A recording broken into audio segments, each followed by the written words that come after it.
Am I the a-hole for suing my ex's children? I, 50 male, got the biggest heartbreak of my life when I found out that my high school sweetheart turned wife cheated on me and that her children, Jack, 21 male, and Jill, 21 female, weren't mine. They were 2 years old at the time, but I couldn't handle it, so I left. Because they were born within the marriage, I was legally the father, and resented paying child support because it was basically the government rewarding my ex for her lies. I wanted no contact with the children, but didn't begrudge my mom for still wanting a relationship. But I did stop talking to her for 6 months after she tried to trick me into reconciliation. I only let my mom back in my life after she swore to never betray me again, and with perfect understanding that she would be dead to me if she ever tried again. Later on, I moved on and found a woman who was willing to accept me in spite of my baggage, and we had a wonderful marriage. I was heartbroken the day she died, but pressed on because I knew I had to be there for my children Miranda, 18 female, and Joe, 16 male. I started a business and did fairly well for myself. I never talked about my ex-wife or her kids, so I developed this reputation of being a doting father and successful man. I never bragged about it, but rather it was something that was pushed onto me that I tried to downplay. After my ex's kids turned 18, I double-checked with my lawyers and they said that I wasn't cleared and have to pay for any support. Jack and Jill reached out to me, wanting contact and requesting financial assistance as they had plans for college. I calmly told them no, and to never contact me again. It even had my lawyer send out a letter explaining that I was free of any more obligation to them. Jack and Jill were both upset and confronted me each on their own way. Jack went to my place of business, yelled about how I was a horrible father who abandoned his children, while Jill went on social media to badmouth me and my business and got many of her friends to write horrible reviews. Their actions hurt my reputation and cost me a lucrative contract, so I decided to file a lawsuit. Turns out, their mom let them believe that I was their dad, and my own mother never thought about setting the record straight. We did another DNA test. First one was done during the divorce, verifying that I'm not their dad, but I now have a case against them. I've yet to receive an apology from Jack or Jill, but their mom is begging me not to continue with the lawsuit. I said I'd only do it if she paid me a specific amount, and when she said she couldn't afford it, I countered that she could if she sold her house. She said that she and her family would have no home, but I don't see how that's my problem, since this was her mess to begin with. Am I the a-hole? Now for the top comments. Not the a-hole. Your ex-wife and mother's lies ruined your business and costed you money. I feel sorry for Jack and Jill, but I question their character, since their response to being told no was to try to destroy your life. Agree. Opie paid child support for children who weren't his own for 18 years. I think that the ex is an awful person for doing that to him, along with lying to her own children and inspiring this whole mess. This is the wildest part in my eyes. DNA tests prove they are not your children, and you were still legally obligated to support them for 18 years? If any lawyers see this, can you please confirm that this can actually happen? Not the a-hole. You paid a child support all the years because you had to, and they thank you by ruining everything you've built up. Sue the hell out of the children, and teach them they don't get to expect money from someone just because they believe it's their dad. I second this. They could have asked why. Instead, they went nuclear on you. I don't see why he should not go nuclear back. Not the a-hole. Although this is a horrible situation all around. In the end, I'll say though that the real a-hole is their mother, who should have at some point told them the truth about you. Although I don't think forcing her to sell her house is in anyone's best interest. This is where you become a bit of an a-hole. Something like that is only going to cause you further grief, and it seems like the best thing for you is to just not have these people in your life anymore. You're 100% wrong. She literally cheated on him and as a result had kids that wasn't his. Then she took child support payments from him for 18 years for kids that weren't even his. She could have declined payments like any person with an ounce of a good heart. He shouldn't have ever had to pay. Not a single penny. To top it all off, she made the kids believe that he was the real dad. I honestly believe he deserves every single penny he spent in child support back, and then some for emotional damages to his well-being. They destroyed his business and reputation as a result of their mother's poor actions. He's not an a-hole for anything. I say sue the mother and the kids. I hope this man gets the world because this is such a disturbing situation to be in. This is why I wish more women would face criminal charges for false paternity. It's one thing if a man openly accepts a child as his even if he knows it's not, but to make a man pay for a child he proved to be fathered by someone else? regardless of marital status, is just evil. It causes imbalances in family planning and paternal destiny. Next story. Am I the a-hole for saying I don't care about my sister finally having a kid? 10 years ago, I, 32 female, was dating Sean, 33 male, when my sister Anna, 34 female, encouraged me to break up with him because we weren't good together. At the time, I was hesitant. But then he cheated on me with this woman he worked with and I was done. And Anna was the most vocal cheerleader of the whole thing. But then 3 months later, I found out they were dating. I won't lie, I felt betrayed. Not because I particularly care about friends/family dating exes, but more to do with the fact she was so vocal about us not being good together before we knew he cheated. It felt like she wanted him for herself when I looked back. But on top of that, she starts dating the guy who cheated on me. They never meant for me to find out when I did, but once I found out, they were openly together. The girl he cheated with was almost more pissed than me at first, because she thought they were going to be together. It was a mess. But I declared myself done with my sister that day. I did go to their wedding and I did invite her to mine. I had 2 boys she never met, and I knew from family she was struggling to conceive, but I never reached out to support her. 2 months ago, my parents told me she was pregnant and wanted to invite me to her baby shower. But they wanted to talk to me first, so they could explain why it was so important that I put the past to rest and move on. They said our kids deserve to know each other. And this pregnancy has been rough, so her daughter is a true miracle baby and I would be a great aunt if I'm willing. I told them I'm not, and that they need to stop trying to make me move forward in a relationship with her. They told me she's having a baby, and this could be great for me. I told them I don't care if she's having a kid or not. I don't want no part of their lives. My parents just told me I am dead wrong for that, because their kid is innocent. It is family blood, it deserves to have her family want her. Am I the a-hole? Not the a-hole. Family is blood? Then why didn't they handle her when she did what she did? They're just guilt-tripping you. Exactly. Not the a-hole. OP, next time they come at you with that BS, tell them that they chose her over you. And if they harass you anymore, you'll be happy to cut them out of your children's lives. And seriously, consider doing this anyway, because family that backs up a woman who steals her sister's man is toxic. And you don't want that around your kids. Part of me suspects the sister and the ex had an emotional affair, at the very least, before he cheated with someone else as well. Or that they planned it so that they would have an excuse of, but we weren't together when you two were. Not today, home. Reproducing should not be used as a get-out-of-jail card. Am I right to assume that the child is also a product of the guy who cheated on you? Or did she move on to some other guy? She's still with my ex. That just makes it worse, because both of the people who betrayed you are trying to get you to celebrate their betrayal. Because often babies are seen as somehow legitimizing what they did to you. No, thanks. That definitely solidifies not day home. Not day home.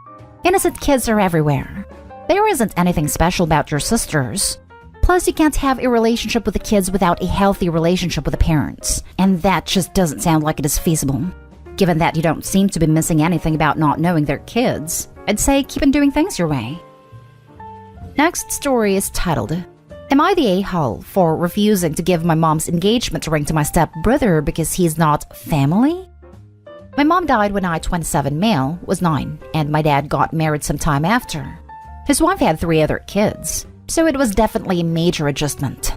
Me and her son, Ben, 28 male, shared my tiny cramped room all our teen years, and it was rough. We didn't get along at all, and it was a relief moving out when I started uni and never looked back. The only person I stayed in contact with was my dad and my older brother, 35 male, but our relationship with our dad is a bit strained for many other reasons aside from how he handled everything back then. I've only seen them a handful of times over the years. Last time was at my dad's for his birthday over a month ago, where I was told Ben has a girlfriend that has been with for 5 years and that he wants to propose. Then my dad says it would be a beautiful gift if I gave him my mom's engagement that she specifically left to us. It was my grandma's ring, which was given to my dad when he wanted to propose to her.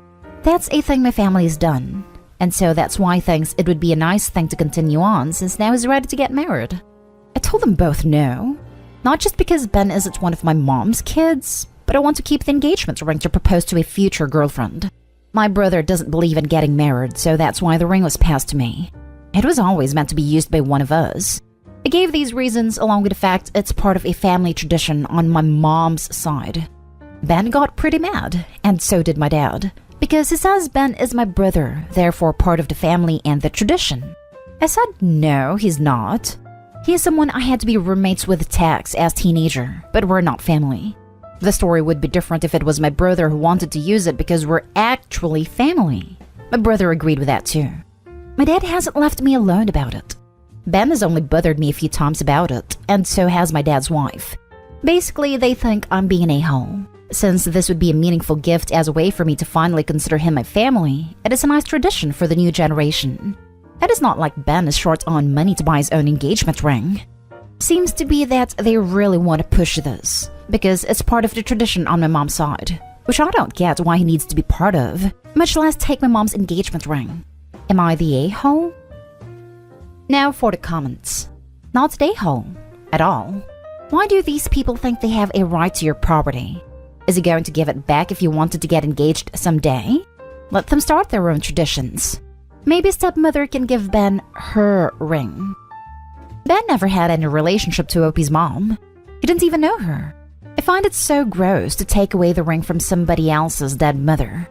At the engagement, the dialogue will be like, Ben, this ring is really special. It belonged to the dead mother. Fiancé, but your mother still lives. Ben, I never said it was my dead mother. Where's the sentimental value? I guess Ben just don't want to spend money on a new ring. This. As the woman receiving the ring, I would feel guilty, knowing I took it away from someone for whom it would have real emotional value. It's creepy to receive the ring of a dead woman who never wanted me to have it, but who intended it for the wife of her son. Creepy, cheap, entitled. Not stay home. Put that ring under lock and key. I don't trust them. Clear, not stay home. You said it yourself. The ring was meant for either you or your brother to use. Your mom's intentions were clear. Even if you didn't plan on getting married, it's a keepsake that was gifted to you by your mom, a woman your stepbrother never knew as a parent. It's cruel of your dad to be pushing this when he knows you were planning on using it. They don't have the right to demand to be included in family tradition when it means taking something so meaningful away from you. It's your ring to propose with. Not today, Hall. This has nothing to do with your stepbrother or, frankly, your father. The ring was left to you and your brother by your mother, who I assume never even met your stepbrother. So, apart from anything else, if you gave it away, you wouldn't be following her last wishes.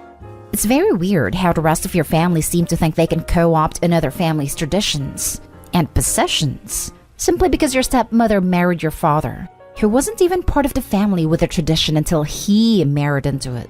Very strange. And honestly, I'd want nothing to do with any of them. Personally, I would sit your father down, or write him a letter, and reiterate everything you've said previously, but stress that you will not be changing your mind on this. And if he continues to push this, then he will damage your relationship further. If he continues to harass you, then it might be the time for a period of no contact. It's mostly my dad and Ben, my dad's wife a couple times. But yeah, I don't get it either. It's a beautiful ring, that's for sure, but I can't see why he can't buy one of his own. They seem to care that it's a family heirloom and he's family. Now for the last story. Am I the a-hole for kicking my sister out of my house and exposing her to the whole family? My 26 female, sister 35 female, lost her home due to her husband's gambling. They practically lost everything and were forced to eviction. Our parents had always preferred my sister way more, as she's a perfect child. Perfect husband, perfect house, perfect career. She's a doctor, and thus she came to me for help. She cried and begged to please let her stay here with me, and not to tell anything to our parents until she was divorced. I did, because I know how mean they can be. My boyfriend and I own a 2-bedroom apartment. The guest room that's rather small, and our room that's a lot bigger and has an ensuite bathroom with a bathtub. This is important. My boyfriend is currently staying with his parents in Texas, so I have the whole house to myself. We talked about it and we agreed to let my sister use the guest room and pay minimum rent for a few months. Everything was fine at first, until a few weeks ago when we had some problems with the bathroom my sister uses and she had to use mine. When she found out I had a bathtub, she was thrilled and said why I didn't say anything before. And I just told her because it was my personal bathroom and I didn't have to. The problem got fixed in 2 days, but every once in a while she asked me to use my bathtub. I said yes a few times, until she just stopped asking and began to go into my bath every time she wanted. She then tried to leave her products there until one day I found her sleeping in my bed. I woke her up and told her to get out, but she said that it wasn't fair that I had a better room with a better bath and everything, that she was a doctor deserved the room way more, and that the best thing was to move to the small room and let her have it. I was mad. I couldn't believe that she was in my house trying to rule over me. I told her that this wasn't just my house, but my boyfriend's too, that she had to get her things and leave. She said I was overreacting, and I told her that, yes, sure, but I know how these things usually are, and I don't plan to have it her way. She said that she didn't have anywhere else to go, and I told her, too bad. She had to come clean to my parents and is currently staying there, and now they are mad at me for kicking her out and forcing her to embarrass herself in front of them, and that I owe her my house for free as long as she wants. Not today, Ho. You welcomed your sibling into your home and just wanted basic decency, and she trampled all over your boundaries. She deserves what she gets, to be honest. Of course they are mad at you. You're the scapegoat, and she's the golden child. This will never change no matter what you do. So stop trying with any of them, and start distancing yourself. They are toxic, and you need to live a happy, healthy life. A 35-year-old doctor can afford to stay on her own. What an entitled person. Perhaps not. Her ex probably damaged her credits beyond belief. Doesn't excuse one single ounce of her behavior towards Opie, though. Not today, Ho, and laughing out loud at your sister. Did she really say I deserved a better room because I'm a doctor and you're not? Or words to that effect? That's one for the Guinness World Records of entitlement.